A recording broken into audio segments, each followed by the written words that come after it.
Magkaroon ng sapat na tulog. Karamihan ng mga matatanda ay kailangan ng 7, tandang bawas, 8 oras ng tulog bawat gabi. Kapag hindi ka nakakakuha ng sapat na tulog, mas madalas kang magiging pagod, mainitin ang ulo, at mahihirapan sa pagkonsentra. Uminom ng isang basong tubig kaagad pagkagising. Ito ay tumutulong na mabalik ang tamang kalagayan ng katawan mo matapos ang isang gabi ng pagtulog. Kapag nauuhaw ka, maaaring magdulot ito ng pagkapagod, kakulangan ng sigla, at sakit ng ulo. Kumain ng malusog na almusal.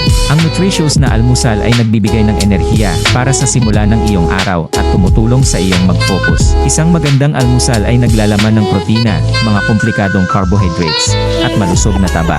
Mag-ehersisyo ng kaunti. Kahit maikli lamang na ehersisyo, tulad ng mabilis na lakad o ilang yoga poses, ay makakatulong upang mapabuti ang iyong mood at antas ng enerhiya.